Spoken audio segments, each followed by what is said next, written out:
हमारे साथ आज प्रकांड विद्वान और जितनी भी बातें कही जाने के लिए वो कम है। मेरा मानना खुद से मैं बहुत ही छोटा हूँ और कहा जाए तो महर्षि अ, देवदयानंद जी के संस्कार जो हैं वो सभी के अंदर होने चाहिए। और वो महर्षि दयानंद के बाद मैंने किसी दूसरे को आज तक मैंने देखा है तो बाबू जी है ना, तो मैं बाबू से मिलाने की कोशिश कर रहा हूँ। आदरणीय रविदेव गुप्ता जी, जो कि आज मैं नई जनरेशन के बारे में बताएंगे। जो नई जनरेशन नया साल बनाती है, तो वो नई जनरेशन नया साल जो बना रही है कहीं अपनी ड्रिंक कर रहे हैं और साइबर हब में इतनी भीड़ लगी हुई है युवाओं की। माता पिता का उनका कंट्रोल नहीं है या फिर क्या है, वो बाबूजी से जानना चाहेंगे कि वो समाज में हमारे समाज से कैसे जुड़े, आर्य समाज से। और जो महर्षि दयानंद का मैसेज है वो कैसे पूरा हो, वो बाबूजी से हम जानने की कोशिश करेंगे। अर्जुन, जो तुमने अभी एक छोटी सी मन में अपने एक चिंता व्यक्त की है, जी ये वास्तव में केवल तुम्हारी चिंता नहीं है, ये संपूर्ण भारतीय समाज की चिंता है। क्योंकि मनुष्यों का जो समाज है वो युवा आयु से आरंभ होके जी फिर वो प्रौढ़ावस्था तक जाता है और फिर वृद्धावस्था में जाके जीवन का अवसान हो जाता है। जी तो स्वाभाविक रूप से ही तो प्रकृति का नियम है कि पहले हम छोटे बच्चे पैदा होते हैं, धीरे धीरे बड़े होते हैं। और जो छोटे बच्चे आज पैदा हो रहे हैं वो देश के भविष्य होने वाले हैं। जी इसी प्रकार से जो पहले पैदा हो चुके हैं वो आज के वर्तमान बने हुए हैं। जी तो जो आज की वर्तमान पीढ़ी है यही बात देश के भविष्य की कर्णधार बनेगी। जी और अगर देश की संस्कृति की रक्षा होनी है जी तो स्वाभाविक रूप से ये आवश्यक है कि आज की जो वर्तमान पीढ़ी है, जी जिसको हम आज की युवा पीढ़ी बोलते हैं, जी उस युवा पीढ़ी को अपने इस देश के साथ में देशबोध होना चाहिए। जी उनको देशबोध है तो अपनी संस्कृति का बोध होना चाहिए। हम्म, और ये सब तभी संभव है जब उनको पहले अपने देश की संस्कृति के अनुसार कालबोध भी हो। जी कालबोध का तात्पर्य क्या है कि प्रकृति अपने नियमों से बंधी हुई है, हम्म, लेकिन ये जो संपूर्ण सृष्टि के अंदर में जितने भी नक्षत्र और ग्रह आदि हैं, जिसमें पृथ्वी भी एक ग्रह है, इसका सूर्य के साथ एक इस प्रकार का संबंध है कि ये उसके चारों ओर घूमती है। जी और जितना हिस्सा प्रकाशित होता है उसको हम दिन के रूप में जानते हैं, जो उसके पीछे होता है उसको रात्रि के रूप में। जी और ये निरंतर चूंकि घूमता रहता है इसलिए 24 घंटे में एक बार दिन एक बार रात्रि। जी इसी को हमने काल गणना का मानक बनाया हुआ है। जी तो पूरे 360 दिन में एक वर्ष होता है। जी अब प्रश्न ये उठता है कि किस देश के अंदर वर्ष की काल गणना किस मानक से आरंभ होती है। जी भारतीय संस्कृति में जो हमारी प्राचीनतम संस्कृति है विश्व की, हम्म, उसके अंदर हमने अपने काल गणना को प्रकृति की काल गणना के साथ जोड़ा। जी चैत्र मास के शुक्ल पक्ष की प्रतिपदा को सृष्टि का ब्रह्मा जी ने उत्पत्ति करना आरंभ किया था। जी हमने उसी को अपनी भारतीय संस्कृति में अपना वर्ष माना। जी तो हम भारतीय संस्कृति में प्रकृति के अनुरूप काल गणना करने के शुरू से अभ्यासी हैं। आज परिस्थिति क्या हो गई, जब से हमारे ये देश अंग्रेजों का गुलाम हुआ, हम्म, उसके बाद जब अंग्रेज छोड़ के चले गए जी तो उन्होंने जो अपने यहाँ की उनकी काल गणना थी उस काल गणना को हम पे थोप दिया। जी गुलाम देश होने के कारण मानसिक रूप से भी और शारीरिक रूप से एक इस प्रकार की बाध्यता हो गई कि सोचने का ढंग बदल गया। जी आज परिस्थिति बड़ी विकराल स्वरूप धारण कर चुकी। जी हमारी जो नई पीढ़ी है जिसकी मैं चर्चा कर रहा हूँ, जो वर्तमान पीढ़ी है, जी जिसको हम आज अंग्रेजी भाषा में लोग उसको उसमें बोलते हैं जैन नेक्स्ट। जी और जैन नेक्स्ट के बाद अब उसे जी तो वो जैन जेड अपने देश के बारे में कितना जुड़ाव महसूस करती है, जी जी अपने देश की संस्कृति से कितना जुड़ा हुआ अनुभव करती है, जी उसी पे हमारे देश का उत्थान और पतन निर्भर करता है। जी यदि देश के साथ जुड़ी और संस्कृति के साथ जुड़ी रहेगी जी तो निश्चित रूप से ये देश उत्थान की ओर जाएगा। जी लेकिन जो आज हम देख रहे हैं वो बिल्कुल विपरीत परिस्थिति देख रहे जी हैं। अंग्रेज दास्ता इतनी छाई हुई है कि हमने उनके काल गणना के मानक को नव वर्ष को 1 जनवरी को माना है, जबकि हमारे प्रकृति के नियम के अनुसार वसंत ऋतु पहली ऋतु होती है। जी वो इस वर्ष में 19 मार्च को आरंभ होना है। हम्म, आज भयंकर परिस्थितियां क्या हैं कि जैसे ही नव वर्ष की बात आती है जो अंग्रेजों का है, सारी दुनिया में जो अंग्रेज मनाया जाता है, हम भी उसके कोई विकल्प नहीं है, हम भी उसी प्रकार के हैं, अपवाद नहीं है। तो हमारे देश में भी क्या होता है, लोग 1 जनवरी को नव वर्ष मानने के इतने अभ्यासी हो गए हैं, और चूंकि संस्कृति से कट गए हैं तो विकृति क्या आ गई, नव वर्ष का स्वागत जो है वो शराब से, पार्टियों से, अन्य अन्य जितनी भी अनैतिक गतिविधियां हो सकती हैं उनमें लिप्त होकर उसी में आनंद प्रमोद की अनुभूति करके वो उसको नव वर्ष मनाने की संज्ञा। संस्कृति हमारी ये कहती है कि कहीं भी प्रकृति के अंदर अगर नव वर्ष की कल्पना होती है तो उसको हमको पिछले वर्ष का लेखा जोखा अपने यहाँ पे ध्यान करके अगली आगामी वर्ष के लिए कुछ संकल्प योजनाएं बनानी चाहिए। उसके लिए हमको कुछ शास्त्रों का अध्ययन करना चाहिए, अपनी धर्म और संस्कृति ये सब जान के पवित्र दृष्टि से करते हैं। तो अगर हम उसे योग की दृष्टि से करते हैं तो भारतीय संस्कृति, भोग की दृष्टि से करते हैं तो पाश्चात्य संस्कृति। जी जी। तो आज हमारी भोगवादी संस्कृति होने के कारण, पाश्चात्य सभ्यता का अंधा अनुकरण करने के कारण हमारी जो नई पीढ़ी है वो ऐसी विकृत मानसिकता की हो गई है कि वो शराब पीने को और अन्य अन्य जितने भी आमोद प्रमोद और अश्लील घटनाएं हो सकती हैं उन्हीं को ही वो मनाने का एक तरीका मान के बैठी है। तो माँ बाप का क्या नियंत्रण नहीं है बच्चों के ऊपर? थोड़ा सा आप ये संक्षेप में बताने की कोशिश करें, आप भी मॉडर्न जनरेशन को देख रहे हैं, भांप रहे हैं, समझ रहे हैं। देखिए, हमें इस बारे में ये महसूस हो रहा है, इस बार तो कुछ थोड़े से हमको शुभ संकेत भी मिले हैं। पहली बार जी मैंने आज सुबह ही टीवी मिली कि इस बार अपेक्षाकृत संख्या में बहुत सी युवा पीढ़ी बजाय क्लबों में जाने के और शराब में लिप्त रहने के वो देश के अंदर में जो प्रमुख मंदिर हैं उन मंदिरों के अंदर में वो गई और बड़ी संख्या में गई। हालांकि वो कोई बहुत मुझे संख्या नहीं लगती है, लेकिन क्योंकि टीवी में प्रचारित हुआ है तो इससे कम से कम एक संकेत तो मिला है कि शायद हमारे यहाँ पे कुछ नई पीढ़ी के अंदर में थोड़े से बंधु ऐसे भी निकले हैं बच्चे जो संस्कृति की ओर थोड़ा ध्यान दे रहे हैं।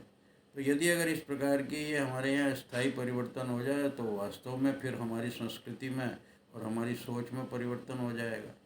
प्रश्न ये होता है कि संस्कृति कहते हैं संस्कार से युक्त हमारा आचरण, जी और संस्कार से युक्त आचरण कब होता है, जैसा वेदों में हमारे कुछ निर्दिष्ट है। उसको महर्षि दयानंद सरस्वती ने, जिन्होंने आर्य समाज की स्थापना की थी, जी उन्होंने संस्कार विधि में कुछ संस्कारों का समायोजन किया। जी उन्होंने कहा मनुष्य के शरीर के रूप में तो कोई भी प्राणी जन्म लेता है, लेकिन मनुष्यता का आधान जब होता है जब उसको संस्कारित किया जाए।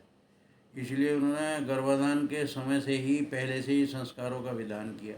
जी वो 16 संस्कार केवल मनुष्य को मनुष्य ही बनाने के लिए हैं, जी वरना मनुष्य की आकृति तो है, शरीर तो है, लेकिन कार्य उसके राक्षस के हैं, तो वो रावण की संज्ञा लेता है। जी और अगर वो संस्कृत है, सारे संस्कारों से युक्त है, आचरण में दिखता है, तो वही व्यक्ति वो राम की संज्ञा प्राप्त करता है। तो राम में और रावण में अंतर क्या है? आकृति में दोनों मनुष्य की आकृति है, लेकिन एक का आचरण धर्म के कल्याण के लिए है, एक का धर्म के विनाश के लिए। तो मनुष्य को मनुष्य रूप में ही परिवर्तित करने के लिए संस्कारों की आवश्यकता है, और वो उसके व्यवहार में अगर आचरण में आ जाए तो वो संस्कृति बन जाती है। तो आज हमारी सबकी बड़ी चिंता का विषय है, और विशेष करके जो आज हमारी नई पीढ़ी युवक है, इनको अपने माता पिता से क्या संस्कार मिले हैं, ये बड़ा महत्व का विषय है। सामान्यतः हर माता पिता अपने बच्चे के अंदर अच्छे संस्कार देखने की इच्छा तो रखते हैं, लेकिन बोया पेड़ बबूल का आम कहाँ से खाए?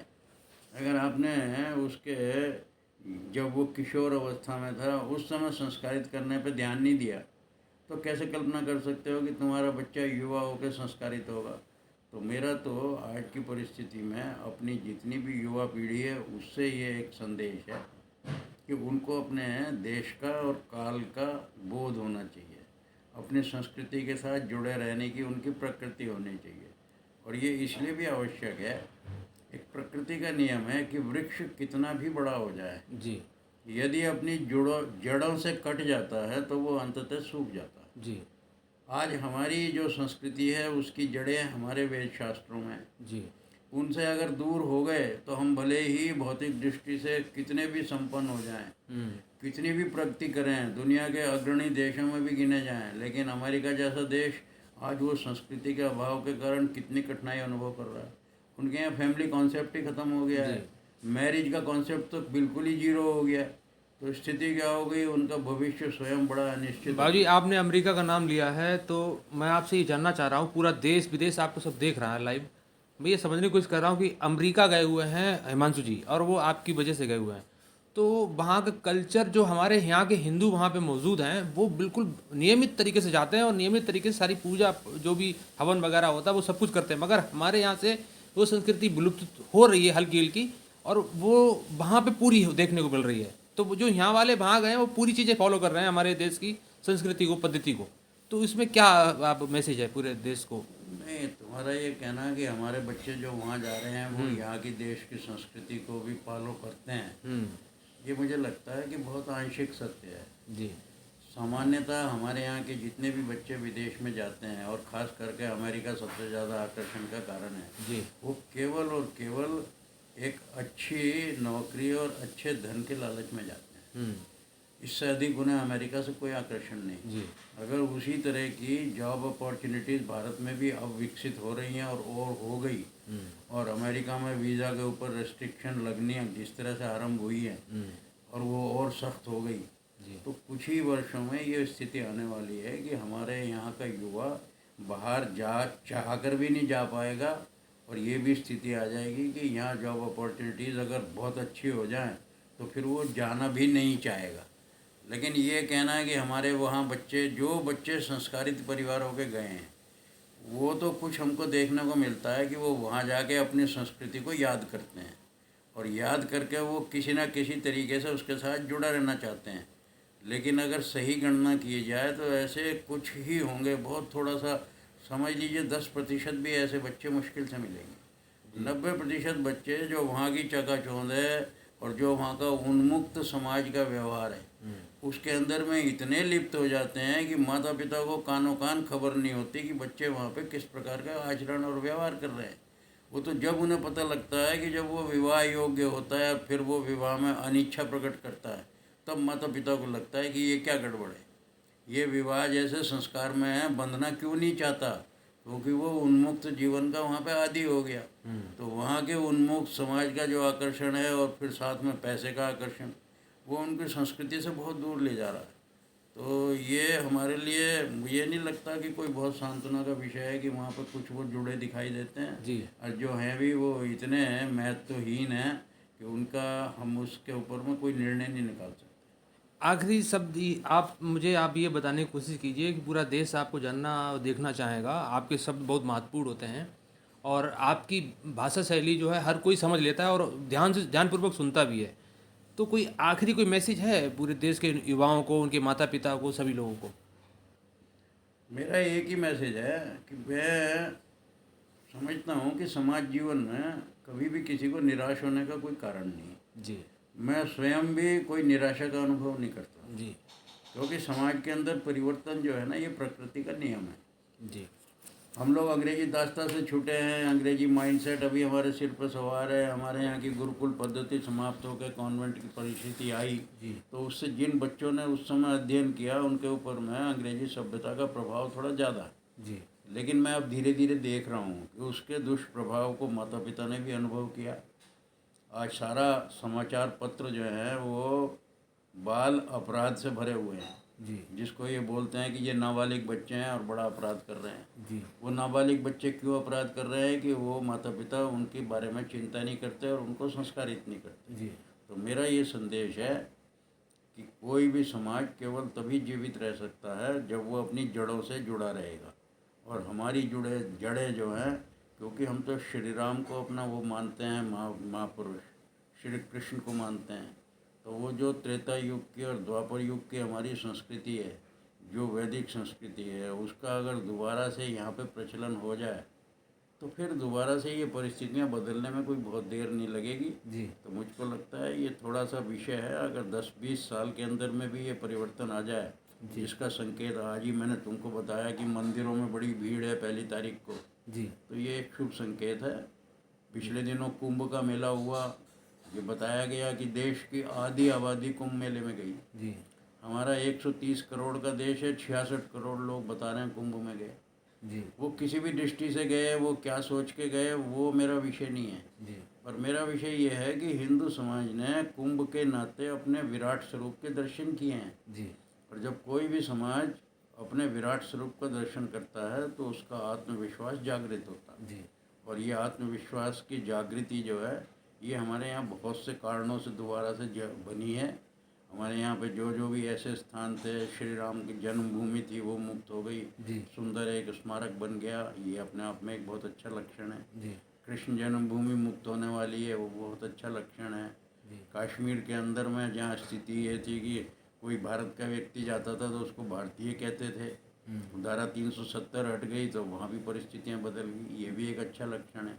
तो जब लक्षण हमको दिख रहे हैं और लक्षणों के बीच में अगर थोड़ा सा भी हमारी युवा पीढ़ी को उनके माता पिता थोड़ा सा सजग होकर संस्कार देने का प्रयास करें, और जो अब किशोर पीढ़ी है जी उसके ऊपर अधिक परिश्रम करें। जी हमारे जितने भी विद्यालय हैं वो केवल अब उनको अंग्रेजी भाषा में पढ़ा के अपने कर्तव्य की पूर्ति ना समझें, जी उनको अपने भारतीय संस्कृति के साथ जोड़े रखना भी अपना प्रमुख कर्तव्य समझें।